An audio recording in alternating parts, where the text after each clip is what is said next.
नैना और तनिष्क की शादी टूटने की खबर मीडिया ने आग की तरह फैला दी थी। हर जगह हर न्यूज चैनल पर यही खबर चल रही थी और जो ये खबर देख रहा था वही काफी हैरान भी था। इस खबर के साथ साथ निहाल और अल्केश जी को भी एक झटका लगा था और वो ये था कि नैना ने अपने हिस्से की होल्डिंग के शेयर किसी तीसरे इंसान को बेच दिए थे। जब से अल्केश जी को ये बात पता चली थी वो तो अपना सिर पकड़कर बैठे थे। अब उन्हें निहाल की कही हुई एक एक बात याद आ रही थी। अब उन्हें अफसोस हो रहा था कि क्यों उन्होंने निहाल की बात मानकर पहले ही नैना को प्रेशर में डाल शेयर क्यों नहीं खरीद लिए।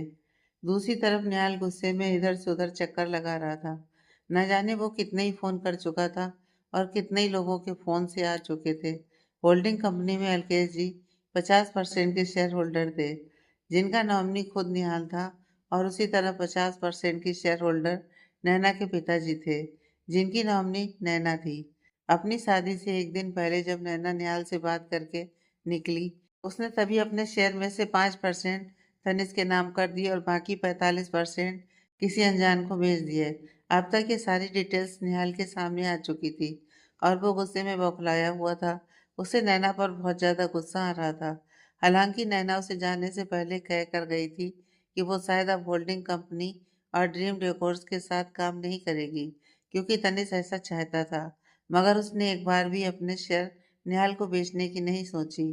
निहाल नैना के इस बर्ताव से बहुत ज्यादा परेशान था। सबसे मजेदार बात यह थी कि अभी तक जिसने भी वह 45% शेयर लिए थे, सामने नहीं आया था। निहाल और अल्केश जी बहुत जोर लगा चुके थे कि उस इंसान का नाम सामने आए, मगर अब तक वो अपनी इस कोशिश में सफल नहीं हो पाए थे। यूं ही सारा दिन बीत गया। शाम को तारा ने निहाल को कॉल किया। उस वक्त निहाल ऑफिस से घर के लिए निकल रहा था। तारा बोली, आज मैं पूरा दिन घर में बोर हो गई हूँ। इससे अच्छा होता कि मैं भी ऑफिस को आती, थोड़ा काम ही कर लेती। निहाल ने जवाब दिया, कोई बात नहीं, आज ऑफिस में भी ज्यादा लोग नहीं आए, तुम कल आ जाना। तारा ने आगे पूछा, क्या तुम्हारी नैना से कोई बात हुई, कैसी है? जिस पर निहाल परेशानी से बोला, नहीं, मेरी उससे कोई बात नहीं हुई। मैंने एक बार उसे कॉल किया था, मगर उसका फोन स्विच ऑफ आ रहा था। तारा ने आगे पूछा, तुम कैसे हो, इतने चुप चुप क्यों लग रहे हो? जिस पर निहाल ने एक गहरी सांस ली और फिर बोला, तारा, मुझे जिस बात का डर था वही हुआ। नैना ने अपनी शादी से पहले अपने हिस्से में से 5% शेयर तनिष्क के नाम कर दिए और बाकी 45% किसी अनजान को बेच दिए हैं। ये सुनते ही तारा भी काफी हैरान हुई। क्या?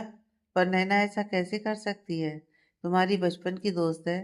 निहाल बोला, एग्जैक्टली, यही सोच सोच के मुझे गुस्सा आ रहा है। इतना बड़ा फैसला लेने से पहले एक बार भी उसने मुझसे बात करना तक जरूरी नहीं समझा।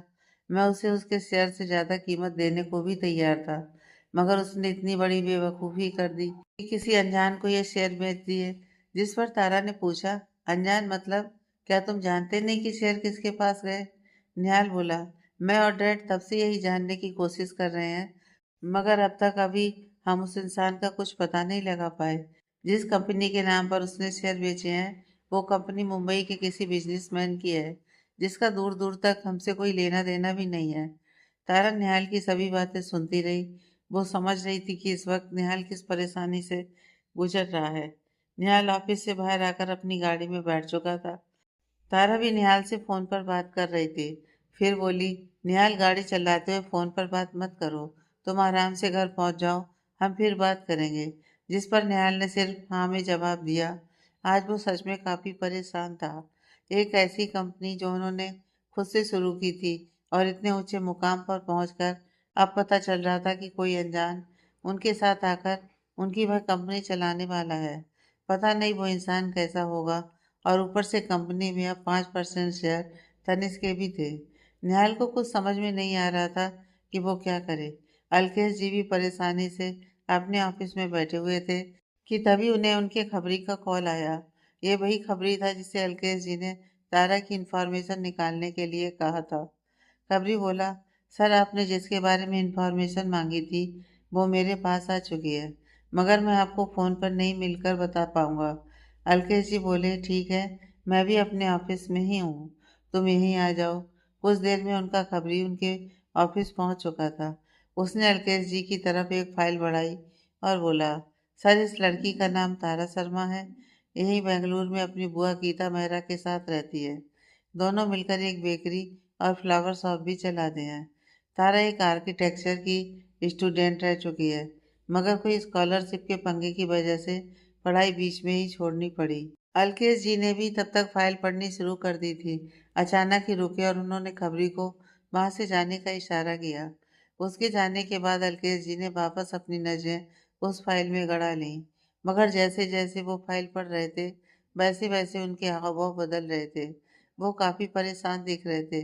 उनके माथे पर पसीना आने लगा था और उनकी हार्ट बीट काफी बढ़ चुकी थी। उन्हें यकीन ही नहीं हो रहा था कि तारा के बारे में उन्हें ये सब कुछ भी जानने को मिलेगा। उन्होंने फाइल बंद की और अपना सिर पीछे कुर्सी से टिकाकर ऊपर सीलिंग की तरफ देखने लगे। न जाने कितनी देर यूं ही बैठे रहे और सोचते रहे कि क्या तारा उनसे कोई बदला लेने आई है। क्या तारा का मकसद उनकी जिंदगी में आने का ये हो सकता है कि वो निहाल के जरिए उनके घर में घुसे और फिर उसके साथ जो हुआ उसका बदला ले। उन्हें कुछ समझ में नहीं आ रहा था। आज सुबह से वो नैना की वजह से वैसे ही काफी परेशान थे, और अब तारा के बारे में उन्हें जो कुछ भी पता चला वो जानने के बाद उनके होश उड़ चुके थे। उन्होंने वो फाइल उठाई और सीधा घर के लिए निकल गए। वो जब घर पहुंचे तो चुपचाप अपने कमरे की तरफ बढ़ गए। वहीं डाइनिंग एरिया में घूमती चेतना जी ने जब एक नज़र अलकेश जी पर डाली, वो समझ गई कि जरूर वो किसी बात से बहुत ज्यादा परेशान है। वो उनके पीछे पीछे उनके कमरे तक गईं। कमरे में जाकर उन्होंने देखा कि अलकेश जी अपने बेड पर टांगे लटकाकर बैठे थे और उन्होंने अपना चेहरा लटका रखा था। दोनों हाथ सिर पर थे। चेतना जी उनके पास गईं, उनके कंधे पर हाथ रखकर बोला, क्या हुआ है? आप बहुत परेशान लग रहे हैं। जिस पर अलकेश जी ने सिर्फ सिर हिला दिया, मगर चेहरा ऊपर उठाकर एक बार भी चेतना जी की तरफ नहीं देखा। चेतना जी वहीं उनके पास बेड पर बैठ गई, फिर बोली, आखिर बात क्या है? कुछ तो बताइए। जिस पर अलकेश जी बोले, क्या क्या बताऊं तुम्हें? आज सुबह से इतना कुछ हो चुका है कि अब सोचने समझने की क्षमता ही खत्म हो गई है। तो चेतना जी हैरानी से उन्हें देखने लगी। अलकेश जी आगे बोले, आज सुबह पहले तो पता चला कि नैना और तनिष्क की शादी कैंसिल हो गई। जब मैं अपने ऑफिस पहुंचा तो मुझे ये खबर मिली कि नैना ने शादी से पहले अपने शहर किसी और को बेच दिए हैं। सबसे ज्यादा रिग्रेट की बात यह है कि मुझे पिछले कई दिनों से निहाल चेतावनी दे रहा था। शायद वो मुझसे ज्यादा नैना को समझता था। उसे लग रहा था कि नैना ऐसी कोई हरकत कर जाएगी। मैंने उसकी किसी बात का विश्वास नहीं किया था, और देखो, खुद का इतना बड़ा नुकसान कर बैठा। चेतना जी ने आगे पूछा, किसे? आपने कुछ तो पता किया होगा। तो अलकेश जी बोले, उसने 5% शेयर तनिष्क के नाम किया है और बाकी 45% किसी और कंपनी के नाम, जो कि मुंबई की है। मैंने उस कंपनी के मालिक के बारे में पता करने की काफी कोशिश की, मगर वो अपनी इंफॉर्मेशन लीक नहीं होने दे रहा। चेतना जी कुछ सोचते हुए बोली, लीक नहीं होने दे रहा का क्या मतलब? आपसे कुछ छुपा रहा है क्या? जिस पर अलकेश जी बोले, यही तो परेशानी है। अगर वो एक जेन्युइन बायर होता तो अपनी इंफॉर्मेशन कभी नहीं छुपाता, मगर वह अपने आप को सामने नहीं ला रहा। और उससे भी बड़ी बात, जिसे सुन चेतना जी एक बार फिर अलकेश जी की तरफ देखने लगी। वो आगे बोले, मैंने किसी से कहकर तारा की इंफॉर्मेशन निकलवाई थी, तो जो सब सामने आया है वो सुनकर शायद तुम भी इतनी ही परेशान हो जाओ। कहते हुए उन्होंने वह फाइल चेतना जी के हाथ में दे दी। चेतना जी वो फाइल खोलकर पढ़ने लगी। जैसे जैसे वो फाइल पढ़ रही थी, उनका दिमाग भी काम करना बंद कर गया था। कुछ देर बाद फाइल बंद करके चेतना जी बोली, क्या आपको लगता है तारा कहीं हमसे या हमारे बच्चे से बदला लेने तो नहीं आई? जिस पर अलकेश जी ने मायूसी से उनकी तरफ देखा और बोले, मैं भी यही बात समझ नहीं पा रहा। अचानक चारों तरफ से इतनी परेशानियां आ गई हैं। चेतना जी बोली, मगर हमें यह बात निहाल को बतानी पड़ेगी। अलकेश जी बोले, सच्चाई मैं किस मुंह से बताऊंगा निहाल को? तुम तो जानती हो अपने भाई को खोने के बाद से वैसे भी मुझसे नफरत करता है, और अगर उसे ये बात पता चली तो शायद वो जिंदगी में मेरी शक्ल भी ना देखना चाहे। उनकी बातें सुन चेतना जी भी बहुत परेशान थी। उन्हें समझ ही नहीं आ रहा था कि क्या किया जाए। फिर कुछ सोचते हुए बोली, देखिए, मुझे लगता है अभी आप आराम कीजिए। आज का दिन आपके लिए काफी मुश्किल था। आप सो जाइए। हम इस बारे में कल सुबह बात करेंगे ठंडे दिमाग से। इस बारे में कुछ सोचेंगे तो शायद कोई हल निकल जाए। अलकेश जी ने हामी सिर हिलाया और बाथरूम की तरफ चले गए। वहीं चेतना जी अपने कमरे से निकलकर बाहर आईं तो उन्होंने बॉबी से पूछा, क्या निहाल घर वापस आ गया? जिस पर बॉबी ने जवाब दिया, जी भाभी कुछ ही देर पहले आए हैं और अपनी स्टडी में बैठे कुछ काम कर रहे हैं। जिस पर चेतना जी ने कहा, ठीक है। इतना कह वो निहाल की स्टडी की तरफ बढ़ गई। निहाल अपनी स्टडी में बैठा कुछ काम कर रहा था। चेतना जी को देखकर उसने कहा, yes mom, do need anything? Chetna ji उसके पास जाकर बैठ गई। फिर बोली, निहाल मैं तुमसे कुछ बात करना चाहती हूँ। प्लीज़ मेरी बात ठंडे दिमाग से सुनना और समझने की कोशिश करना बेटा। निहाल अपनी कुर्सी से खड़ा हुआ और 2 कदम पीछे ले लिए। फिर बोला, देखिए मॉम, अगर आप यहाँ पर तारा से रिलेटेड कोई बात करने आई हैं तो प्लीज़, अभी मैं बहुत बिजी हूँ। मैं उसके बारे में आपसे कुछ नहीं सुनना चाहता। आप जो कुछ भी कहना चाहती थी, आपने सुबह कहा और मैंने सुना। अब इससे ज़्यादा मैं और कुछ नहीं सुन पाऊँगा। चाहे आप मुझे कोई भी एक्सक्यूज़ दें, मगर मैं अपना रिश्ता तारा से नहीं तोड़ूँगा। वो मेरी लाइफ के लिए बहुत इम्पोर्टेंट है। चेतना जी अपनी जगह से खड़ी हुई और बोली, तुम एक बार मेरी बात तो सुन लो निहाल। जिस पर निहाल ने कहा, मुझे लगता है आप अभी भी इस टॉपिक पर ही बात करना चाहती हैं, मगर अब मैं इस बारे में कोई भी बात नहीं करना चाहता। मॉम प्लीज आप यहाँ से जाइए। उसकी तरफ देखकर चेतना जी समझ गई थी कि अब निहाल उनकी कोई बात नहीं सुनेगा। अगर इस बारे में किसी को बात करनी होगी तो अखिलेश जी को ही करनी होगी। वो चुपचाप वहां से चली गई। अगली सुबह निहाल तैयार होकर अपने ऑफिस के लिए निकलने ही वाला था कि बॉबी ने आकर उसको कहा, मिस्टर निहाल, बड़े सर आपको बुला रहे हैं, शायद कुछ जरूरी काम है। निहाल ने बॉबी को जवाब दिया, तुम चलो मैं आता हूँ। उसे लगा शायद उसके डैड होल्डिंग के शेयर के बारे में बात करना चाहते होंगे। वह जानता था कि नैना ने जो कुछ भी किया उसको लेकर अल्केश जी भी काफी परेशान रहे होंगे। इसलिए निहाल अपने डैड से मिलने उनकी स्टडी रूम की तरफ चला गया। वहां पहुंचकर अल्केश जी ने उसे सामने बैठने का इशारा किया, मगर निहाल ने कहा, मैं यही ठीक हूँ, आप जो कहना चाहते हैं कहिए। अल्केश जी बोले, देखो मैं बहुत शर्मिंदा हूँ, मुझे तुम्हारी बात सुननी चाहिए थी। मुझे इस बात का बहुत रिग्रेट है कि मैंने सही वक्त पर तुम्हारी बात नहीं मानी। अगर मान लेता तो आज खुद का इतना बड़ा नुकसान नहीं कर बैठता। जिस पर निहाल बोला, कोई बात नहीं है डैड, बहुत सालों से ऐसा ही होता आया है।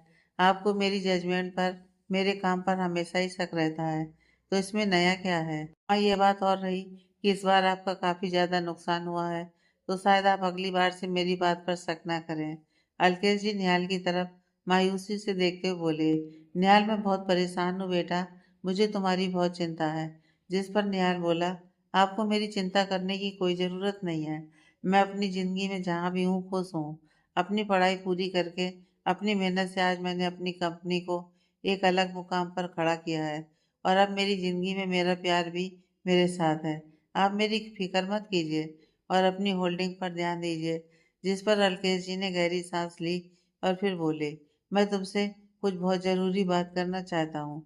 मैं चाहता हूँ कि तुम मेरी बात समझो। जो कुछ भी हुआ उसमें मेरी कोई गलती नहीं थी। मैंने कुछ भी जानबूझकर नहीं किया। ये सुन निहाल सवालिया नजरों से उन्हें देखने लगा और बोला, किस बारे में बात कर रहे हैं? मुझे समझ नहीं आया। तो अल्केश जी फिर कुछ सोचने लगे। वो बहुत कोशिश कर रहे थे, मगर अल्फाज जैसे उनके गले में ही अटक गए थे। वो गहरी गहरी सांसें लेने लगे। अब उनके माथे पर पसीना आने लगा था। उनकी हालत देखकर निहाल उनके करीब आया, उनके कंधे पर हाथ रखकर पूछा, डैड, आप ठीक तो हैं ना? आपको क्या हो रहा है? मगर अल्केश जी कुछ बोल ही नहीं पाए। अपनी कुर्सी से उठने को हुए, मगर उनका बैलेंस बिगड़ा और वो खुद को संभाल नहीं पाए। मगर निहाल ने आगे बढ़कर उन्हें संभाल लिया और कुछ ही पल में अल्केश जी बेहोश हो गए। उनकी ऐसी हालत देख निहाल भी काफी घबरा गया। उसने बॉबी को आवाज दी। बॉबी की मदद से अल्केश जी को उनके कमरे तक ले गया और जल्दी से डॉक्टर को बुलाने के लिए कहा। कुछ वक्त में वहां डॉक्टर आ चुका था और उनका पूरा चेकअप कर रहा था। उनके पास चेतना जी भी बैठी थी, जिनका रो रो कर बुरा हाल था। अल्केश जी के चेकअप के बाद डॉक्टर निहाल की तरफ बढ़े। मैंने कुछ इंजेक्शन दिए हैं, कुछ देर में होश आ जाएगा, मगर इन्हें किसी बात का गहरा सदमा लगा है, जिसकी वजह से ये माइनर हार्ट अटैक आया है। तो आप इस चीज़ का ध्यान रखें कि उनके आसपास कोई बहुत ही ज़्यादा परेशान करने वाली बात ना करें, नहीं तो उनके हार्ट पर और भी ज़्यादा असर पड़ सकता है। ये कहकर डॉक्टर वहां से चले गए। निहाल कुछ कदम आगे बढ़कर अल्केश जी के पास खड़ा हुआ उसने बहुत ही प्यार से उनके सिर पर हाथ फेरा और फिर चेतना जी की तरफ देखकर बोला, मम प्लीज डैड के साथ ही रहना। चेतना जी ने निहाल से पूछा, स्टडी में हुआ क्या था? तो निहाल बोला, ऐसा कुछ भी नहीं हुआ था। हम होल्डिंग में जो हुआ वो डिस्कस कर रहे थे। उसके बाद डैड शायद कुछ और बताना चाहते थे, मगर वो कह नहीं पा रहे थे। वो बहुत परेशान थे और फिर एकदम बेहोश हो गए। मुझे समझ ही नहीं आया कि ऐसी क्या बात है जो उन्हें इतना परेशान कर गई। ये सुनते ही चेतना जी एकदम चुप हो गई, क्योंकि वो जानती थी कि अलकेश जी किस बारे में निहाल को बताने वाले थे। निहाल ने कमरे से बाहर आकर रोहन को कॉल किया और उसे कहा कि उसके डैड की तबीयत ठीक नहीं है, इसलिए वो आज घर में रहकर ही काम करेगा, और उसे सभी मीटिंग संभालने के लिए भी कहा। जिस पर रोहन ने उसे ध्यान रखने का कहकर फोन रख दिया। उसके बाद निहाल ने तारा को फोन किया और उसे बताया कि उसके डैड किस तरह बेहोश हो गए थे और अभी भी उन्हें होश नहीं आया था। वो घर पर ही रहना चाहता था। तारा ने पूछा, क्या तुम ठीक हो? तुम बहुत परेशान साउंड कर रहे हो। निहाल, अगर तुम चाहते हो तो मैं वहां आ जाऊं। क्या तुम्हें या तुम्हारी मम को मेरी ज़रूरत है? यह सुनते ही निहाल के फेस पर एक छोटी सी स्माइल आ गई। वो बोला, तुम कितनी चिंता करती हो सबकी, कितना सोचती हो सबके बारे में। डोंट वरी तारा, मैं संभाल लूंगा सब कुछ। आज तुम खुद ऑफिस चली जाओ और शाम को टाइम से घर आ जाना। जिस पर तारा ने ठीक है कहा और फोन रख दिया। तकरीबन 5 घंटे बाद अलकेश जी को होश आया। चेतना जी अभी भी उनके पास ही बैठी थी, उनका हाथ सहला रही थी। निहाल भी वहीं था। निहाल ने अलकेश जी के पास जाकर कहा कि डॉक्टर ने आपको किसी भी किस्म की टेंशन लेने से मना किया है। डैड, आप प्लीज होल्डिंग की ज़्यादा टेंशन मत लीजिए। जिस पर अलकेश जी धीरे से बोले, हाँ बेटा, मुझे लगता है अब वक्त आ गया है कि मैं सारा काम तुम्हें सौंप दूँ। तुमने हर बार ये प्रूव किया है कि तुम मुझसे ज़्यादा बेहतर बिजनेस कर सकते हो। इसलिए मैं चाहता हूँ कि अब होल्डिंग का सारा काम तुम ही संभालो। मैं अपने सारे शेयर्स तुम्हारे नाम करवाने वाला हूँ। जिस पर निहाल बोला, डैड इसकी कोई ज़रूरत नहीं है। शेयर चाहे आपके नाम पर हो या मेरे नाम पर, है तो वो हमारी कंपनी ही। मैं तब भी उसे उतने ही मेहनत से चलाऊंगा। सुनते ही चेतना जी और अलकेश जी एक दूसरे को देखने लगे। निहाल ने उन्हें आराम करने को कहा और उसके बाद अपनी स्टडी में जाकर वापस काम करने लगा। इस वक्त कमरे में चेतना जी और अलकेश जी ही थे। मैंने कोशिश की थी मैं उसे कुछ बता पाऊँ, फिर मैं नहीं बता पाया। चेतना, मुझे समझ में नहीं आया कि मैं क्या बोलूँ। मैं तो ये भी नहीं जानता कि वह लड़की इनोसेंट है या फ्रॉड। चेतना जी बोली, मैं भी ये बात नहीं समझ पा रही। ऐसे ही सारा दिन सोच विचार में निकल गया। शाम को जब निहाल अपने डैड को देखने उनके कमरे में आया तो अलकेश जी बेड के सहारे बैठे किताब पढ़ रहे थे। निहाल जाकर उनके पास बैठा और बोला, डैड आप ठीक है ना? इस बात पर अलकेश जी ने आमे से रिला दिया। निहाल ने आगे पूछा, ऐसी क्या बात हो गई डैड जो इतना परेशान कर रही है कि आपकी तबीयत खराब हुई? आप होल्डिंग की टेंशन मत लीजिए, मैं सारा काम संभाल लूंगा। मैं कल से ही ऑफिस जाऊंगा। अलकेश जी ने हल्का मुस्कुराकर निहाल को देखा, फिर बोले, मैं जानता हूँ तुम सब संभाल लोगे। तभी माँ चेतना जी अलकेश जी के लिए सूप लेकर आई। निहाल अपनी जगह से खड़े होते हुए बोला, आप आराम से अपना डिनर कीजिए। अगर किसी चीज़ की ज़रूरत हो तो मुझे कॉल कर लेना, मैं घर पर ही हूँ। उसके बाद वो अपने रूम में चला गया। अगली सुबह निहाल ऑफिस जाने के लिए तैयार हुआ, मगर ऑफिस जाने से पहले वो एक बार जाकर डैड से मिलना चाहता था। इसलिए वह उनके कमरे की तरफ बढ़ गया। वहां पहुंचकर उसने देखा वो कमरे की बालकनी में बैठे बाहर का नज़ारा एंजॉय कर रहे थे। उनके पास आकर बोला, dad how are you feeling now? ठीक हूँ बेटा, मैं ठीक हूँ, तुम ऑफिस जाओ, मेरी चिंता मत करो। निहाल ने कहा कि अपनी मेडिसिन टाइम से लीजिएगा और अगर कोई भी बात हो तो मुझे कॉल कर देना। कहकर वो वहां से ऑफिस के लिए निकल गया। ऑफिस जाते हुए निहाल ने रास्ते से तारा को पिक किया और दोनों ऑफिस पहुंच चुके थे। सब अपने अपने काम में लग चुके थे। कुछ ही देर में वहां नैना आई और सीधे निहाल के केबिन में चली गई। निहाल के केबिन में जाते हुए उसे सभी ने देख लिया था, पूनिया, रोहन, तारा, लैला, मगर किसी ने आगे बढ़कर उससे बात करने की भी कोशिश नहीं की। जहाँ एक तरफ उन सबको उसकी शादी टूटने की वजह से बुरा लग रहा था, वहाँ इस बात से भी काफी नाराज थे कि नैना ने अपने सेल्फिश मोटिव्स की वजह से होल्डिंग कंपनी किसी बाहर वाले को बेच दी थी। नैना जैसे ही निहाल के केबिन में एंटर हुई तो निहाल ने सिर उठाकर दरवाजे की तरफ देखा और नैना को देखकर वो हैरान रह गया। नैना चुपचाप आई और उसके सामने वाली कुर्सी पर बैठ गई। निहाल की नजर अभी भी नैना पर बनी हुई थी, बिल्कुल एक्सप्रेशनलेस होकर उसे देख रहा था।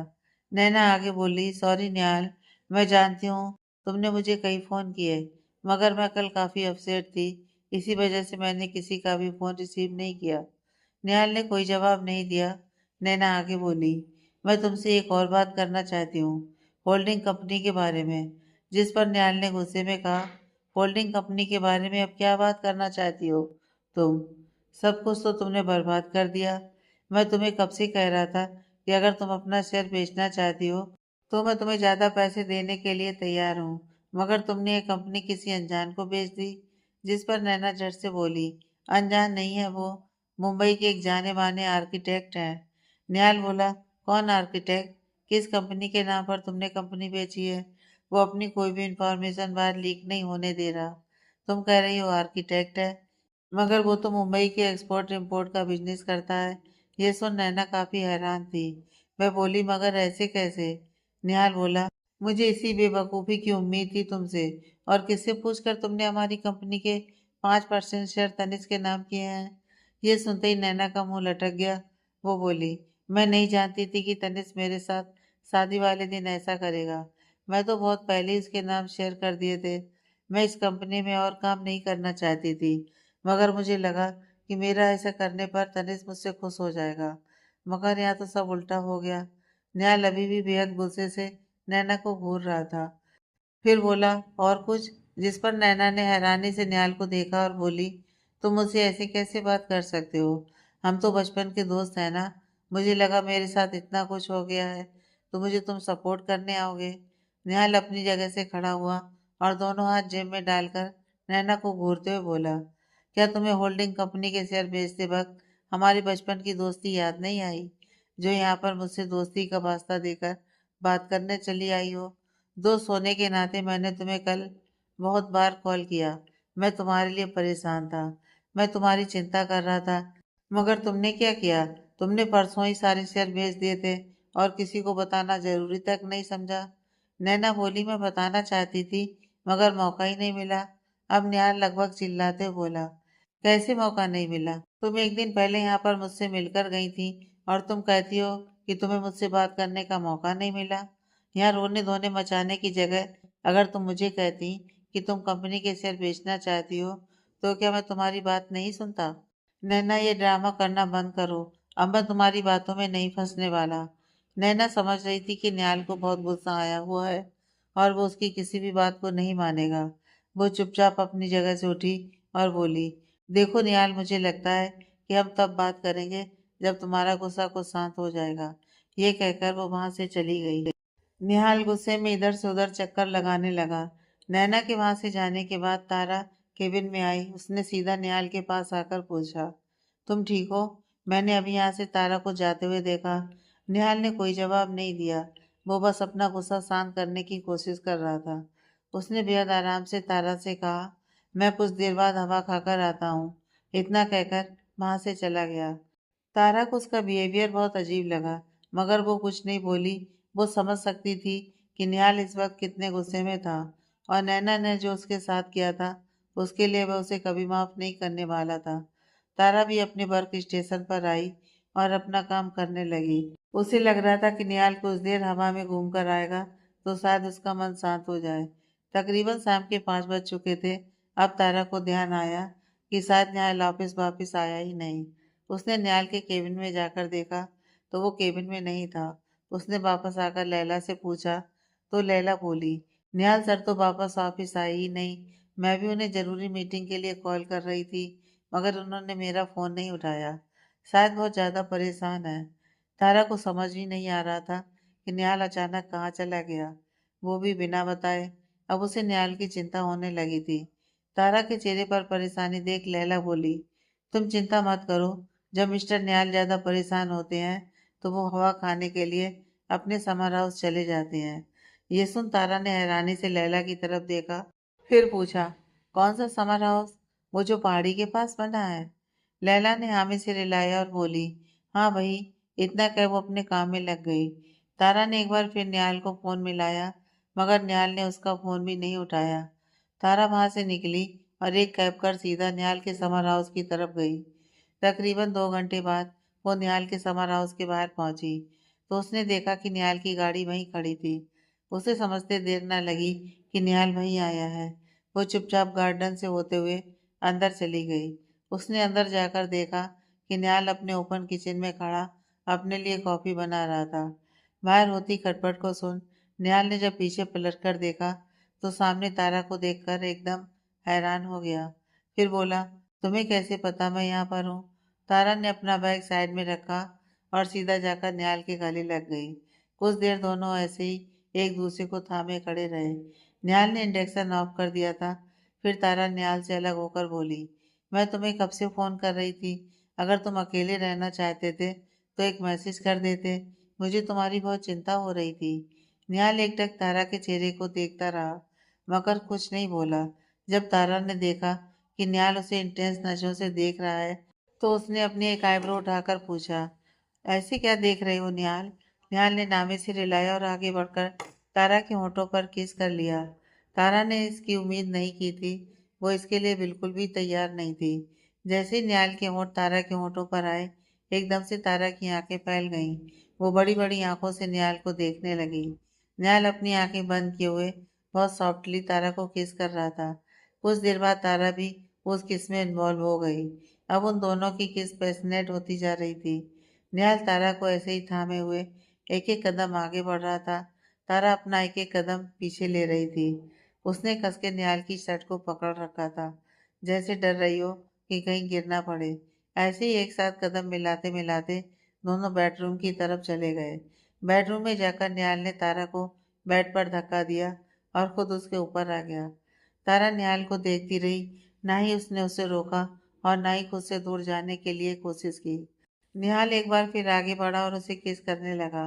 तारा के हाथ निहाल के बालों में चल रहे थे। अब होठों से हटकर निहाल तारा की कॉलर बोन पर भी किस करना शुरू कर दिया था। उसके हाथ धीरे धीरे तारा की शर्ट के बटन खोलने लगे थे। तारा के लिए एहसास बिल्कुल नए थे। अब वो भी निहाल के साथ उन मूवमेंट्स में खोने लगी थी।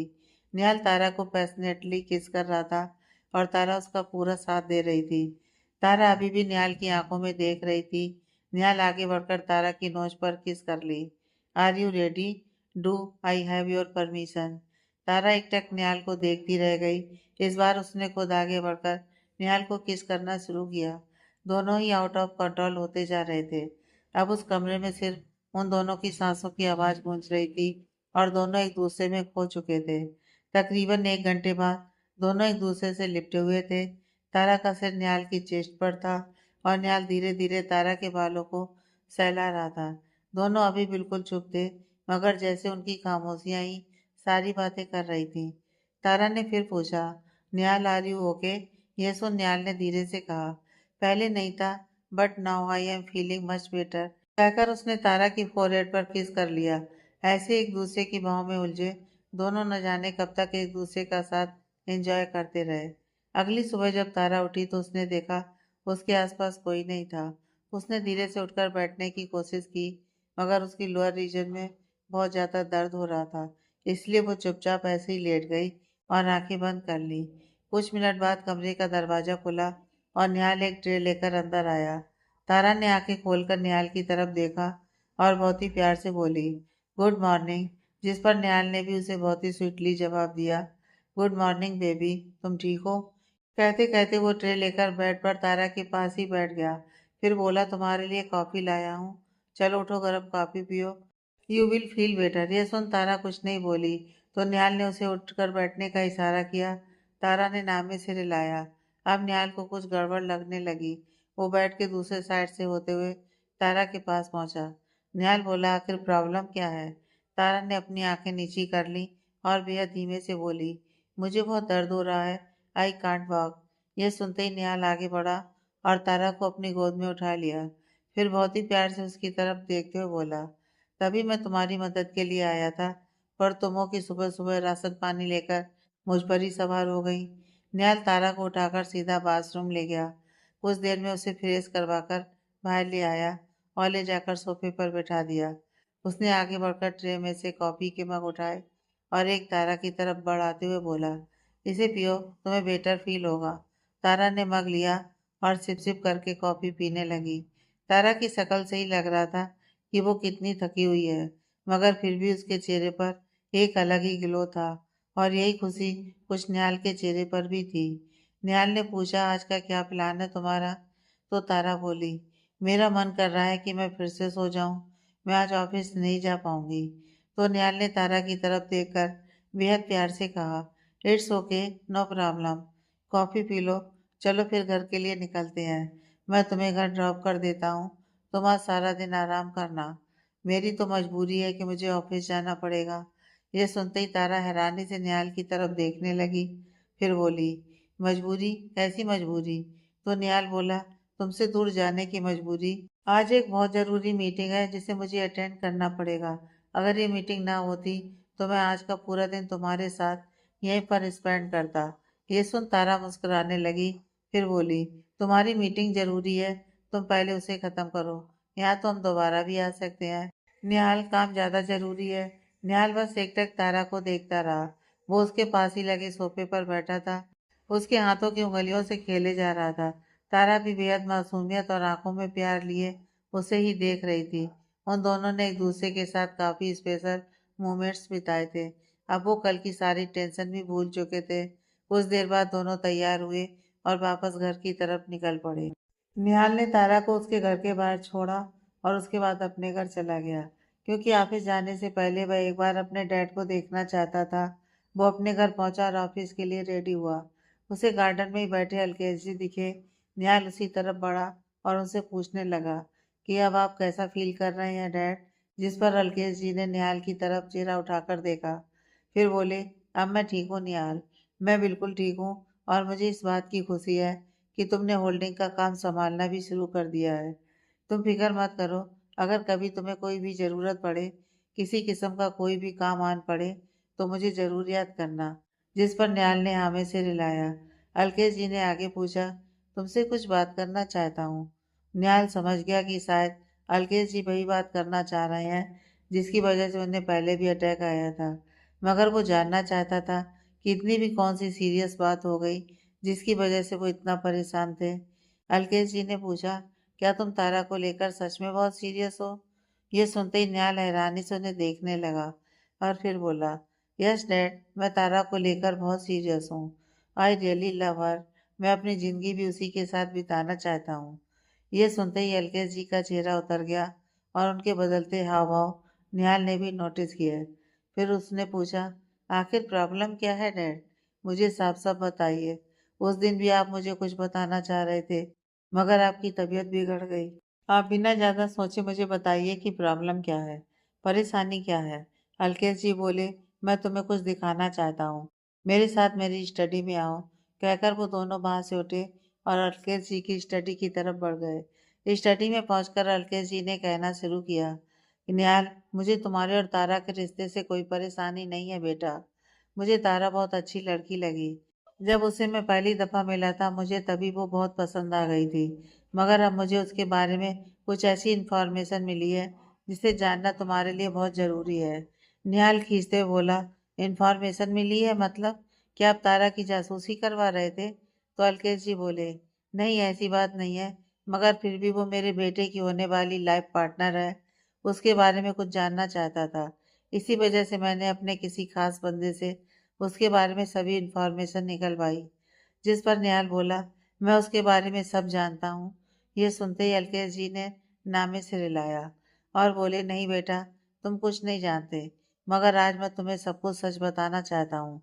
प्लीज मेरी बात ध्यान से सुनना, अगर हो सके तो समझने की कोशिश भी करना। अलकेश जी का इस तरीके से बात करना देख निहाल समझ गया था कि बात जरूर बहुत सीरियस है। निहाल चुपचाप अलकेश जी की बातें सुनने लगा। अलकेश जी बोले, ये बात तकरीबन 15 साल पहले की है, जब मैंने नया नया कंस्ट्रक्शन का काम शुरू किया था। कुछ ही वक्त में अपने अच्छे काम की वजह से मुझे बहुत सारे प्रोजेक्ट मिलने लगे, मगर मैं अकेला उन सभी प्रोजेक्ट को हैंडल नहीं कर सकता था। इसीलिए मैंने अपने काम में मदद पाने के लिए कुछ लोकल ठेकेदार हायर कर लिए। मैंने अपना एक प्रोजेक्ट जिसमें कि कुछ अपार्टमेंट बनने थे, वो एक ठेकेदार के हवाले कर दिया। कंपनी का नाम मेरा ही था, मगर उसके अंदर का सारा काम वही देखने वाला था। ज़्यादा पैसे कमाने के लालच में उस ठेकेदार ने उस बिल्डिंग में लगने वाले सभी रॉ मटेरियल में मिलावट करनी शुरू कर दी थी। मगर मैं इस बात से बिल्कुल ही अनजान था। कुछ महीनों बाद उस बिल्डिंग का काम पूरा हो चुका था। जिस दिन उसका इनॉग्रेशन था, मैं और तुम्हारी माँ वहाँ खुद पहुँचे थे। कुछ लोगों ने वहाँ के अपार्टमेंट खरीद भी लिए थे और कुछ लोग धीरे धीरे शिफ्ट होने वाले थे। तभी वहाँ पर रहने के लिए राजन मेहरा और उनकी पत्नी विनीता शर्मा आए। मैं और चेतना जाकर उनसे मिले और उन्हें अपने नए घर के लिए बहुत बहुत बधाई दी। बातचीत के वक्त उन्होंने बताया कि वो भी सिर्फ सामान शिफ्ट कर रहे हैं। 3-4 दिन में जब शिफ्टिंग पूरी हो जाएगी, तब वो अपने बाकी के परिवार के साथ वहाँ रहना शुरू कर देंगे। उन्होंने बताया कि उनकी एक 7-8 साल की बच्ची भी है, जो कि वो अपनी बहन के पास ही छोड़ कर गए थे, ताकि वो घर की शिफ्टिंग का काम पूरा कर सकें। उनसे मुलाकात के बाद हम अपने घर वापस आ गए थे। मैं इस बात को लेकर काफ़ी खुश और निश्चिंत था कि बिना ज़्यादा परेशानी उठाए मेरा एक प्रोजेक्ट कंप्लीट हो गया था। मगर मैं उस ठेकेदार की मक्कारी से अनजान था। अगले दिन बहुत बारिश हो रही थी। सुबह से लेकर शाम हो गई थी, मगर बारिश ने बंद होने का नाम नहीं लिया। उसी के चलते पता नहीं वहाँ क्या हुआ कि वो अपार्टमेंट की बिल्डिंग ढह गई, जिसमें राजन मेहरा और उनकी पत्नी विनीता शर्मा थे। ये खबर मीडिया और न्यूज़ में उछाल उछाल कर दिखाई जा रही थी। जब मुझे उसकी खबर लगी, तो मैं भागकर साइट पर पहुंचा। मैंने बहुत कोशिश की कि वहां से मलबा हटाकर राजन या उनकी पत्नी को बचाया जा सके, मगर मलबा हटाने के बाद जब तक उनकी बॉडी मेरे सामने आई, तब तक वो दोनों खत्म हो चुके थे। मीडिया ने इस खबर को बहुत उछाल कर दिखाया, जिस वजह से पुलिस ने मुझे अरेस्ट भी कर लिया था, क्योंकि वो कंपनी मेरे नाम पर थी। पहले तो मुझे समझ ही नहीं आया कि ऐसा कैसे हो सकता है, क्योंकि मेरे बाकी सभी प्रोजेक्ट में मेरी कभी कोई कंप्लेंट नहीं हुई थी। मगर जब मेरे सेक्रेटरी ने पता लगाया, तो पता चला कि उस ठेकेदार ने ही रॉ मटेरियल में मिलावट कर मुझसे गद्दारी करी थी। मैंने उसके घर को ढूंढने की बहुत कोशिश की, मगर वो मुझे कहीं नहीं मिला। फिर अचानक ही एक दिन पप्पू यादव मेरे सामने आ गया और वो मेरे सामने आकर बोला कि सारा इल्जाम अपने सर पर लेने के लिए वो तैयार है, मगर उसे मुँह-मांगे पैसे चाहिए। जब मैंने उस पप्पू यादव के बारे में पता कराया, तो मुझे पता चला कि पप्पू यादव उस ठेकेदार का ही दूर का रिश्तेदार है। उसने पैसा खाने के लालच में मुझे ऑफर दी। उस वक्त तुम और तुम्हारे भाई बहुत छोटे थे। मेरे साथ जो कुछ भी हो रहा था, वो देखते हुए चेतना जी की भी हालत खराब थी। इसलिए मैंने पप्पू यादव की डील एक्सेप्ट कर ली। अगले दिन कोर्ट के फैसले में पप्पू यादव ने झूठे सबूत दिखाकर सारा इल्जाम अपने ऊपर ले लिया और मुझे बाइज्जत बरी कर दिया गया। मैं पप्पू यादव को भूल चुका था और निश्चिंत होकर अपनी ज़िंदगी जीने लगा। मैंने सोच लिया था कि हर प्रोजेक्ट को अपने हिसाब से ही करूँगा। इसी तरह मैंने होल्डिंग कंपनी शुरू की और अपने नाम को एक नए मुकाम पर लाकर खड़ा किया। मगर कहीं न कहीं जाने अनजाने में मुझे लगता था कि राजन मेहरा और विनीता शर्मा के साथ जो कुछ भी हुआ, उसका जिम्मेदार मैं था। चेतना के कहने पर मैंने राजन की बच्ची और बहन को ढूंढने की बहुत कोशिश की, मगर कभी ढूंढ नहीं पाया। मैंने सोचा था कि उस बिन माँ बाप की अनाथ बच्ची का पता चल जाए, तो मैं उसकी परवरिश और उसकी पढ़ाई लिखाई की जिम्मेवारी ले लूँगा। मगर वो बच्ची और राजन की बहन का पता कभी नहीं लगा पाया। फिर धीरे धीरे जिंदगी बीतने लगी और उनकी यादें मेरी जहन से मिट गईं। अभी कुछ ही दिन पहले पप्पू यादव जेल से वापस आ गया। उसने मुझे ब्लैकमेल करना शुरू कर दिया है और अगर मैंने उसे वक्त पर पैसे देकर खुश नहीं रखा, तो वो केस रीओपन करवाकर मेरा नाम बदनाम करेगा। अलकेश जी की सारी बातें सुनते सुनते न्याय एकदम सुन पड़ चुका था। वो एकटक अलकेश जी की स्टडी की खिड़की के बाहर देख रहा था, बिना किसी एक्सप्रेशन के, बिना किसी भाव के। अलकेश जी आगे बोले, मैंने कुछ दिन पहले अपने खबरी को तारा की इंफॉर्मेशन निकालने के लिए कहा, तो मुझे पता चला कि एक हादसे में उसने अपने माता पिता को खो दिया और वो हादसा था एक रेजिडेंशियल बिल्डिंग के गिर जाने वाला। ये पता चलते ही मेरे दिमाग में न जाने क्या आया कि मैंने इस बात की तह तक पहुंचने की कोशिश की। मुझे पता चला कि तारा राजन मेहरा और विनीता शर्मा की ही बेटी है, जो कि अपनी बुआ यानी कि राजन मेहरा की बहन गीता मेहरा के साथ इसी शहर में रहती है। और ये सुनते ही निहाल एकदम कुर्सी पर बैठ गया और उसने अपना सर दोनों हाथों में पकड़कर नीचे की तरफ झुका लिया। अलकेश जी उसकी परेशानी समझ रहे थे। वो आगे बोले, मैं नहीं जानता कि तारा इस सच्चाई से अनजान है या सच जानती है कि जिस हादसे से उसने अपने माँ बाप को खोया वो मेरी कंस्ट्रक्शन कंपनी में हुआ था। बस यही बात है जिसकी वजह से मैं और तुम्हारी मम बहुत ज्यादा घबराए हुए हैं। हम नहीं जानते कि तारा इनोसेंट है या वो अपने माँ बाप के बारे में जानकर तुम्हारे पास अपना बदला पूरा करने आई है। ये सुनते ही न्याल ने गुस्से में अपना चेहरा ऊपर किया और उन्हें घूर कर देखने लगा। फिर दांत पीसते हुए बोला, मेरी तारा ऐसी नहीं है। क्या किया आपने? अभी तो मेरी उसके साथ जिंदगी ठीक से शुरू भी नहीं हुई थी और आपने पहले ही खत्म कर दी। अगर उसे पता चलेगा कि उसके माँ बाप के कातिल आप हैं या फिर आपकी कंस्ट्रक्शन कंपनी, तो क्या बीतेगी उसके मन पर? कहते कहते निहाल का चेहरा एकदम गुस्से से लाल हो चुका था और वो गुस्से में स्टडी में इधर से उधर चक्कर काटने लगा। अलकेश जी ने उसे शांत करने की कोशिश की और बोले, देखो न्याल, अभी हम नहीं जानते कि तारा को इस सच्चाई के बारे में पता भी है या नहीं। अगर उसे इस बात के बारे में कुछ पता नहीं तो तुम्हें भी कुछ बताने की जरूरत नहीं है।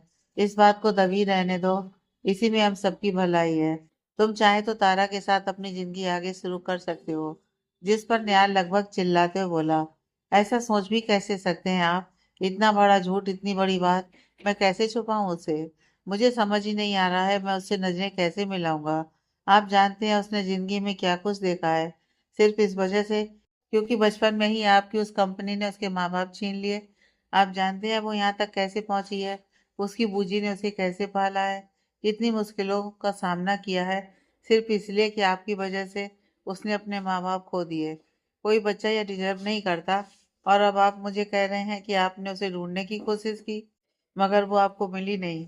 ऐसा कैसे हो सकता है डैड? मगर आज जब आपने उसकी इंफॉर्मेशन निकाली तो आपको सब मिल गया। कहते कहते न्यायल अपनी जगह पर खड़ा हुआ और जोर जोर से ताली बजाते हुए व्यंग से हंसा। इतने हिपोक्रेट हैं आप। आज आपको अचानक तारा की सारी इंफॉर्मेशन मिल गई क्योंकि आप कहीं ना कहीं जानते हैं कि मैं उसके साथ धोखा कभी ना करूंगा, ना होने दूंगा।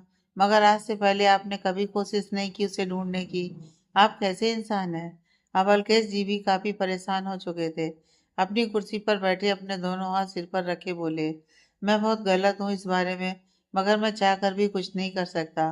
काश मैंने उस गद्दार ठेकेदार को हायर ही ना किया होता। काश वो हादसा ही ना हुआ होता। जिस पर न्याल ने आगे बढ़कर बोला, वैसे आपकी किसी भी बात पर मैं विश्वास कैसे करूं? मुझे क्या पता आप मुझे और तारा को अलग करने के लिए कहानी रच रहे हो। ये सुनते उन्होंने एक फाइल निहाल के आगे बढ़ा दी। निहाल ने जल्दी से वो फाइल खोली और पढ़ने लगा। उस फाइल में तारा की इंफॉर्मेशन के साथ साथ उसके बचपन की भी कुछ तस्वीरें थीं जो उसके माँ बाप और बूजी के साथ थीं। और वही उस 15 साल पहले वाले हादसे की कुछ अखबार से कटी हुई पेपर कटिंग जिनमें साफ साफ लिखा था कि वो हादसा हुआ था और अलकेश जी की कंस्ट्रक्शन कंपनी का नाम उसमें आया था। वो सब एक बार फिर देखते देखते पढ़ते पढ़ते निहाल गुस्से में तिलमिलाने लगा। उसकी आंखें लाल होने लगी थीं और मुट्ठियां कस चुकी थीं। उसने गुस्से में आकर फाइल पटक कर दे मारी और फिर बोला, मुझे उस ठेकेदार का नाम और नंबर चाहिए। आप उसे कहीं से भी ढूंढ कर लाइए, उसे मेरे सामने खड़ा कीजिए या फिर अपने उस पप्पू यादव को। मैं उनसे खुद बात करना चाहता हूँ और इस बात की पुष्टि भी करना चाहता हूँ। अलकेश जी निहाल की तरफ देखते हुए उसे शांत करने की कोशिश करने लगे और बोले, बेटा मेरी बात सुनो, मेरी बात। पप्पू यादव अच्छा आदमी नहीं है। वो एक नंबर का गुंडा है और उस ठेकेदार के साथ ही मिला हुआ है। ये दोनों की मिली भगत है कि पप्पू यादव ने बड़ी आसानी से मुझे वो डील ऑफर की और फिर अब उस डील के नाम पर पैसे खा रहा है। निहाल गुस्से में चिल्लाया, मैं कुछ सुनना नहीं चाहता। ये सब आपकी ही गलती है। कुछ ऐसा ही आपने मेरे भाई और मेरी मॉम के साथ भी किया था और मेरी तारा के साथ भी। कहते कहते उसने अपने हाथ का एक पंच बनाया और सामने दीवार पर दे मारा। उसे ऐसा करते देख कलकेश जी घबरा गए और उठकर उसके पास आए। फिर बोले, निहाल अपने आप को संभालने की कोशिश करो। निहाल ने खुद को उनसे छुड़ाया और बोला, आप मेरे पास मत आइए। आपने सब बर्बाद कर दिया। आपने मेरी खुशियां एक बार फिर छीन ली। मुश्किल से मेरी जिंदगी में प्यार आया था। भाई के जाने के बाद मैं प्यार करना ही नहीं चाहता था। मुझे डर था कि जब भाई के जाने के बाद मॉम की तबीयत इतनी खराब थी, जब डॉक्टर ने उनकी हालत को देखकर जवाब दे दिया था कि शायद वह बचे भी ना, तब आप कहाँ थे? कहीं नहीं, आप अपने ऑफिस में अपना काम कर रहे थे। इतनी मुश्किल से मैंने मॉम को संभाला। मैं भी एक छोटा बच्चा था। अब तारा के बारे में ये सब कहते कहते वो एकदम चुप हो गया और भारी कदमों से वहां से निकल गया। निहाल को कुछ समझ ही नहीं आ रहा था कि कहाँ जाए, क्या करे। उसके दिमाग में एक साथ बहुत कुछ चल रहा था और आंखों के सामने कल रात के बिताए प्यार भरे लम्हे आ रहे थे। उसे समझ में नहीं आ रहा था कि वो तारा को कैसे फेस करेगा। चलते चलते निहाल अपने गिलास हाउस पहुंचा और सीधा अपने बेडरूम में चला गया। उसने दरवाजा बंद किया और बेड पर बैठकर जोर से चिल्लाते हुए रोने लगा। क्यों हमेशा मेरे साथ ऐसा ही क्यों होता है? तारा से बहुत प्यार करता हूँ, पर मैं उसे कैसे फेस करूंगा? और उसे पता चल गया कि उसके माँ बाप का कातिल मेरे डैड हैं, तो क्या करेगी? मुझसे नफरत करेगी। वह हम सबसे नफरत करेगी और उसकी आंखों में खुद के लिए नफरत मैं नहीं देख सकता। मैं नहीं बर्दाश्त कर पाऊंगा। कहते कहते वो सोचने लगा और वहीं बेड से सटकर बैठ गया। निहाल को वहां ऐसे बैठे कई घंटे बीत चुके थे। उसे रियलाइज हुआ उसका फोन बज रहा है। निहाल का ध्यान जब अपने फोन पर गया तो उसने देखा उसे तारा कॉल कर रही थी। उसने 3-4 गहरी सांसें ली और खुद को शांत करने की कोशिश करने लगा। फिर उसने फोन उठाया। तारा चहकते हुए बोली, बेबी कहाँ हो तुम? जब से गए तुमने एक बार भी मुझे कॉल नहीं किया। तो निहाल एकदम चुप, बहुत ही मुश्किल से खुद को कंट्रोल करने की कोशिश कर रहा था। आंखें आंसुओं से लबालब भरी थी। अपनी आवाज को कंट्रोल करते हुए बोला, वो डैड ने कुछ काम दे दिया था तो बस उसी में बिजी हो गया था। तारा को निहाल की आवाज कुछ अजीब लगी तो उसने फिर पूछा, तुम्हें क्या हुआ है? तुम्हारी आवाज इतनी भारी क्यों आ रही है? जिस पर निहाल बोला, नहीं ऐसी कोई बात नहीं है, मुझे शायद सर्दी हो गई है इसलिए आवाज थोड़ी बैठ गई है। अब तारा को क्या ही कहता कि कितने घंटे से वो खुद को कंट्रोल नहीं कर पा रहा था। पिछले कुछ दिनों में उसने तारा के साथ जो सपने सजा लिए थे, अपनी जिंदगी को प्लान करनी शुरू कर दी थी, उसे सब खत्म होता दिखाई दे रहा था। एक बात वो अच्छे से जानता था कि तारा अपने माँ बाप को लेकर बहुत सेंसिटिव है और अगर उसे इस सब की भनक लगी तो वो बिल्कुल भी बर्दाश्त नहीं करेगी। तारा फिर बोली, अच्छा सुनो, मैं शीतल और सोनिया के साथ मॉल जा रही हूँ, क्या तुम मुझसे मिलने आओगे? इस पर निहाल ने कहा, मेरे पास बहुत काम है तारा, तुम जाओ और बहुत एंजॉय करो, मैं तुमसे शाम को बात करूंगा। ये सुनते ही तारा बोली, ठीक है, तुम भी अपना ध्यान रखना, शाम को बात करते हैं, कहकर उसने फोन रख दिया। फिर वह रेडी होकर शीतल और सोनिया के साथ मॉल चली गई।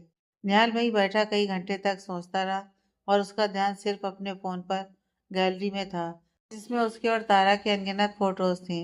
उनमें से एक फोटो जो अभी 2 ही दिन पहले उसने नैना की शादी में ली थी, उस पर चली गई। वो दोनों कितने खुश लग रहे थे, कितने अच्छे लग रहे थे। दोनों के चेहरे पर कितना सुकून था, जो कि अब सब खत्म हो चुका था।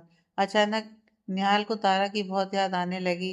वो अपनी जगह से खड़ा हुआ और मन ही मन सोचने लगा कि मैं इतनी जल्दी कैसे गिव अप कर सकता हूँ। मैं ऐसे कैसे कर सकता हूँ? क्या मुझे तारा से बात करनी चाहिए? नहीं, मुझे किसी तरह ये बात करनी होगी। निहाल रेडी होकर मॉल के लिए निकल गया। निहाल जब मॉल पहुंचा तो वहां ज्यादा भीड़ नहीं थी। अपने दोनों हाथ पॉकेट में डाले वो इधर से उधर भटकने लगा। तभी उसकी नजर सोनिया पर गई, जो कि आइसक्रीम खा रही थी।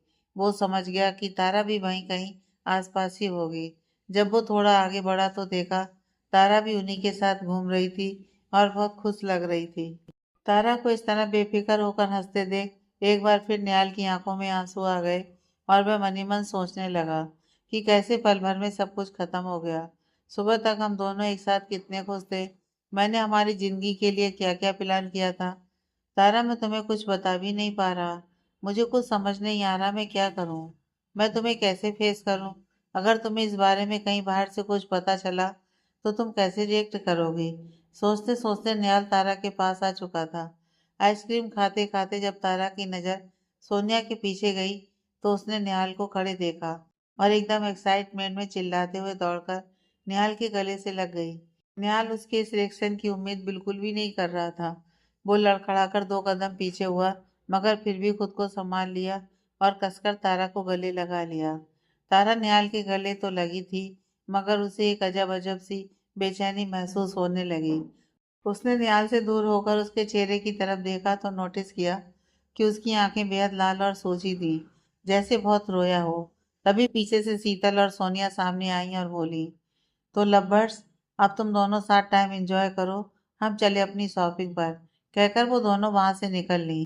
तारा ने सही मौका देखकर निहाल से पूछा, तुम्हें क्या हुआ है? तुम्हारा चेहरा इतना मुरझाया हुआ है और तुम्हारी आंखें इतनी सूजी क्यों है? क्या तुम रो रहे थे निहाल? निहाल एक बार फिर खुद को कंट्रोल करने लगा और आंखें बंद करके गहरी सांस ली। फिर बोला, नहीं मेरी जान, मैंने बताया था ना, मुझे सर्दी हो गई है, बस इसी वजह से आंखें लाल हैं और आवाज़ थोड़ी बैठ गई है। तुम फिक्र मत करो, मैं ठीक हो जाऊंगा 1-2 दिन में। ये सुन तारा ने कहा, तो बताओ तुम यहाँ कैसे आए? मुझे तो तुमने कहा था कि तुम काम में बिजी हो और यहाँ चले आए। जिस पर निहाल हल्की स्माइल करते हुए बोला, तुम्हें सरप्राइज करने आया था। कैसा लगा मेरा सरप्राइज? तो तारा बोली, बहुत अच्छा, best surprise ever, I love you so much Nihal. कहकर उसने जल्दी से निहाल के होठों पर एक पेक किया और फिर वापस पीछे हो गई। निहाल ने उसकी किस पर तो ध्यान नहीं दिया, मगर जो उसने अभी अभी कहा वो सुन एक बार फिर निहाल की आंखें नम होने लगी थीं। खुद के लिए वो मैजिकल वर्ड कब से सुनना चाहता था, और आज जब तारा ने उसे यह सब कहा भी, तो किस वक्त पर, जब वो खुद टूटने की कगार पर खड़ा था। निहाल ने खुद के इमोशंस को काबू करते हुए आगे बढ़कर तारा के चेहरे को दोनों हाथों में थाम लिया। फिर उसके माथे पर होंठ रखते हुए बोला, आई लव यू टू। चलो बताओ तुम यहाँ क्या शॉपिंग करने आई हो? उसने तारा का हाथ कसकर पकड़ा और आगे बढ़ गया। तारा निहाल को इधर से उधर घुमा रही थी, कभी एक शॉप पर जाती, कभी दूसरी शॉप पर, मगर लिया उसने कुछ भी नहीं। जब निहाल ने उसके लिए कुछ लेना भी चाहा, तो तारा ने मना कर दिया, कहकर कि उसके पास बहुत कपड़े हैं, उसे और कपड़े नहीं चाहिए। मगर आज निहाल को यह महसूस हो रहा था कि तारा बहुत खुश थी। वो चहक रही थी, उसकी आवाज में अलग ही खनक थी, उसका चेहरा एकदम ग्लो कर रहा था, प्यार का रंग उस पर चढ़ चुका था। वो बीच बीच में मौका देख उसके चेहरे को ही निहारे जा रहा था। तभी तारा उससे बोली, तुम्हें आज क्या हुआ है? तुम इतने लॉस्ट क्यों हो रहे हो? बार बार मुझे ऐसे घूरे जा रहे हो? जिस पर निहाल ने नामे से हिला दिया, फिर बोला, ऐसे ही, आज तुम्हें देखकर बहुत प्यार आ रहा है। तारा को देखकर निहाल की आंखों के सामने बार बार उसके बचपन की फोटोज आ रही थी, जिसमें वो अपने माता पिता और बूजी के साथ थी। निहाल के दिमाग में ये भी चल रहा था कि उसके माँ बाप के जाने के बाद तारा ने कैसे कैसे दिन देखे होंगे। इस दुनिया में बिना किसी के सपोर्ट के जीना बहुत मुश्किल है। तारा और उसकी बूजी ने कैसे सरवाइव किया होगा, ये सोच सोच के वो तारा के लिए बहुत परेशान हो रहा था, और बार बार उसके करीब जाकर कभी उसे हक कर रहा था, कभी गाल पर किस कर रहा था, कभी उसकी नाक खींच रहा था। तारा भी निहाल की बेचैनी महसूस कर रही थी, मगर उसे समझ में नहीं आ रहा था कि निहाल ऐसा बिहेव क्यों कर रहा है। ऐसे ही मॉल में घूमते घूमते शाम हो गई। तारा बोली, मैं बहुत थक गई हूँ, अब हम चलें? तो निहाल बोला, चलो। निहाल और तारा गाड़ी में बैठ चुके थे। तारा अभी भी महसूस कर रही थी कि निहाल किसी बात को लेकर काफी परेशान था और बेचैन भी। माहौल को लाइट करने के लिए तारा ने आगे बढ़कर एफएम चला दिया, और उस पर जो गाना बजने लगा वो सुनते ही निहाल और तारा एक दूसरे को देखने लगे। फिक्र है तेरी इतनी की भूल गई खुद को, तेरे लिए मैं जोगन बनकर घूमूं दर दर को, आ जाना तू इससे पहले हो जाऊं बदनाम, सांसों की माला पर सिमरूं मैं तेरा नाम। निहाल ने कसकर तारा का हाथ पकड़ लिया और अपने होठ के पास लाकर शिद्दत से चूम लिया। तारा की नजर एकटक निहाल के चेहरे पर ही थी। निहाल अपनी आंखों की नमी छुपाने की बहुत कोशिश कर रहा था। तारा को निहाल की हालत दिख रही थी, मगर उसे समझ में नहीं आ रहा था कि वो किस बात को लेकर इतना ज्यादा बेचैन है। ये गाना सुनते सुनते निहाल की आंखों से एक आंसू लुढ़क कर उसके गालों तक आ गया।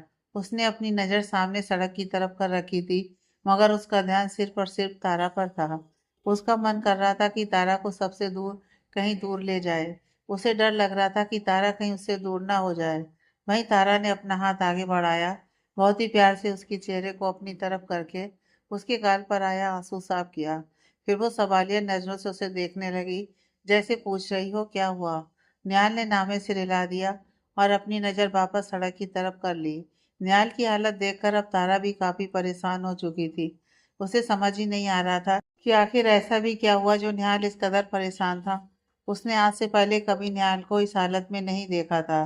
कुछ देर में निहाल की गाड़ी तारा के घर के सामने रुकी, मगर उसने अभी भी तारा की तरफ पलट कर नहीं देखा।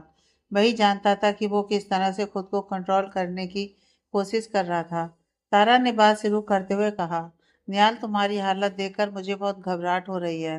तुम प्लीज मुझे बताओगे कि आखिर क्या हुआ है? कुछ हुआ है क्या? यह सुनकर निहाल ने तारा की तरफ देखा उसका हाथ अपने आप ही तारा के चेहरे पर आ गया। बहुत ही प्यार से तारा के गाल सहलाते हुए बोला, कुछ भी नहीं, मैं बहुत खुश हूँ और शुक्रगुजार उस भगवान का कि तुम मेरी जिंदगी में आई। I love you so much तारा।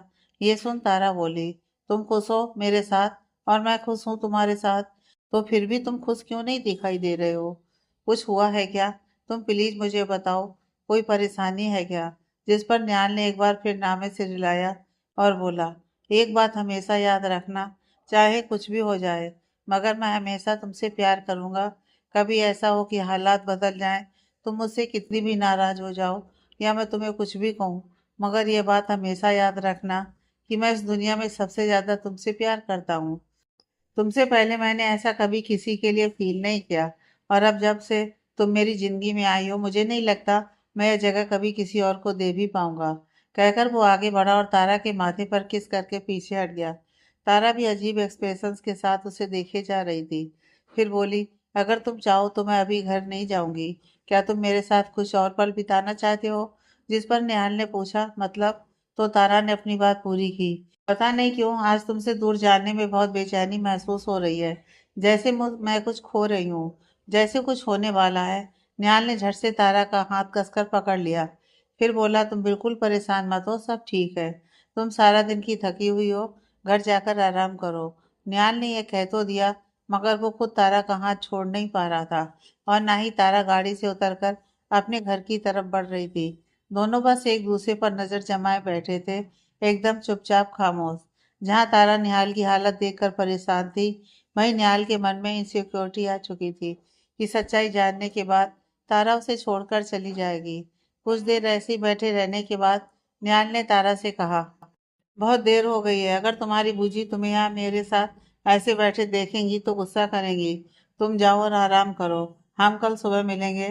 तारा ने भी हाँ में सिर हिलाया। वो आगे बढ़ी, निहाल के गाल पर किस किया और बाय बोलकर गाड़ी से उतर गई। तारा के जाने के बाद निहाल ने गाड़ी अपने ऑफिस की तरफ बढ़ा ली। शाम का वक्त जब निहाल ऑफिस पहुंचा, तब तक ज्यादातर काम करने वाला स्टाफ अपने घर जा चुका था। निहाल ऑफिस पहुंचकर अपने केबिन में नहीं गया, बल्कि रोहन के केबिन की तरफ बढ़ गया। रोहन इस वक्त निहाल को अपने केबिन में देखकर हैरान था। उसने पूछा, यार तू इस वक्त यहाँ? क्या हुआ, सब ठीक है ना? निहाल बिना कुछ बोले उसके सामने वाली कुर्सी पर जाकर बैठ गया और अपना सिर पकड़ लिया। रोहन को निहाल की हरकत कुछ अजीब लगी। उसने एक बार फिर पूछा, मेरे यार कुछ तो बता, आखिर बात क्या है? तू परेशान क्यों दिख रहा है? यह सुन निहाल ने अपना चेहरा ऊपर किया। उसकी आंखें बेहद लाल थीं और उसे देखकर साफ पता चल रहा था कि वो अपना गुस्सा और इमोशंस को कंट्रोल करने की बहुत कोशिश कर रहा था। निहाल की हालत देख रोहन परेशान हो गया। अपनी कुर्सी से उठकर निहाल की तरफ आया और उसका कंधा पकड़ अपनी तरफ घुमाते हुए बोला, बात क्या है? तू कुछ बताता क्यों नहीं? कुछ हुआ है क्या? तेरा तारा के साथ झगड़ा हुआ है क्या? अभी कुछ तो वक्त कह। वो निहाल को झिझोड़ने लगा, मगर निहाल ने कोई जवाब नहीं दिया। फिर उसने पूछा, तेरे पास यहाँ केबिन में दारू है? यह सुन रोहन उसे अजीब सी नजरों से देखने लगा। फिर सिर खुजाते हुए पूछा, क्या पागल हो गया है तू? हाँ दारू है तो मेरे पास, मगर तू आज दारू क्यों मांग रहा है? तो निहाल ने बोला, निकाल यार, आज पीने का बहुत मन कर रहा है। उसकी बात सुन रोहन समझ गया कि निहाल किसी बात को लेकर काफी ज्यादा परेशान है। उसने भी चुपचाप जाकर अपने कैबिनेट में से विस्की की बोतल निकाली और दो गिलास लेकर निहाल के पास बैठ गया। वो जानता था कि निहाल जब ज्यादा परेशान होता है तो कभी कभी ड्रिंक कर लेता है, और ड्रिंक करने के बाद वो खुद ही सारी सच्चाई उगल देता है। दोनों दोस्त बैठकर दारू पीने लगे। तकरीबन 2 घंटे बाद निहाल को थोड़ी चढ़ने लगी थी, मगर रोहन जो कि काफी धीरे धीरे पी रहा था, वो इसी फिराक में था कि जब निहाल को दारू चढ़े तो सच्चाई बोलने लगे। उसने फिर पूछा, अब बताएगा भी, किस बात का मातम मना रहा है? अभी कौन मर गया? ये सुन पहले तो निहाल हंसा, फिर उसका चेहरा एकदम एक्सप्रेशन लेस हो गया। अबे अच्छा होता कोई मर ही जाता। जिस पर रोहन ने पूछा, अरे सब बता, बात क्या है यार? अब निहाल ने बोलना शुरू किया, क्या बताऊं तुझे मेरे यार, इतना तो तू जानता ही है कि मैं तारा से बहुत प्यार करता हूँ, और मुझे लगता है कि अब शायद उसके बिना जी ही नहीं पाऊंगा। इतने कम वक्त में वो मेरे लिए इतनी ज्यादा जरूरी बन चुकी है कि मैं अपनी जिंदगी उसके बिना इमेजिन भी नहीं कर सकता। ये सुन रोहन बोला, तो प्रॉब्लम क्या है? तू राजी है, वो राजी है? जिस पर निहाल बोला, अभी यही तो दिक्कत है, हमारे प्यार की दुश्मन दुनिया फिर खड़ी हो गई है। ये सुनते ही रोहन अजीब तरीके से निहाल को देखने लगा। तो निहाल बोला, अबे दुनिया नहीं, इस बार तो मेरा बाप ही मेरा दुश्मन बन बैठा है। तो रोहन ने पूछा, तेरे बाप को क्या दिक्कत है तारा से? उन्हें तो खुश होना चाहिए कि तू तारा के साथ खुश है। निहाल बोला, क्या क्या बताऊं यार, एक बार फिर मेरे बाप ने मेरी जिंदगी में भसड़ कर दी है और ये भसड़ बहुत दूर तक जाएगी। रोहन बोला, अभी सीधी बात कर। अब निहाल ने रोहन को सारी बात बता दी, जो कुछ भी अल्केश जी ने आज बताया था और उसे फाइल में दिखाया था। पूरी बात सुन रोहन की वैसे ही सारी दारू उतर चुकी थी और अब शायद निहाल की भी, क्योंकि बीच बीच में उसके आंसू थम ही नहीं रहे थे। रोहन उसके कंधे पर हाथ रखकर बोला, देख परेशानी तो बहुत बड़ी है, मगर तुझे इसका सामना ही करना पड़ेगा। निहाल ने पूछा, तू क्या सोचता है, मैं क्या करूं? रोहन बोला, मुझे लगता है कि तारा भी तुझसे बहुत प्यार करती है। रह तो वो भी नहीं पाएगी तेरे बिना, मगर जितना जल्दी हो सके उसे ये सच बता दे। अगर उसे ये सच किसी और से पता चला तो उसे ज्यादा तकलीफ होगी, मगर अगर तुझसे ही पता चले तो शायद तू उसे संभाल पाए। निहाल बोला, बहुत डर लग रहा है यार, आज पहली बार कुछ करने से पहले बहुत डर रहा हूँ। अगर वो मेरी बात नहीं समझी और उसने मुझे छोड़कर जाने का फैसला कर लिया, मैं तो खत्म हो जाऊंगा। रोहन निहाल की परेशानी समझ रहा था। उसे पहली बार किसी से जिंदगी में इतना प्यार हुआ था और उसे खोना नहीं चाहता था। कुछ देर बैठे दोनों यूं ही बातें करते रहे। उसके बाद अपने अपने घर चले गए। निहाल ने सोच लिया था कि अगले ही दिन तारा से मिलकर वो सारी बात कर लेगा। आगे की कहानी नेक्स्ट पार्ट में।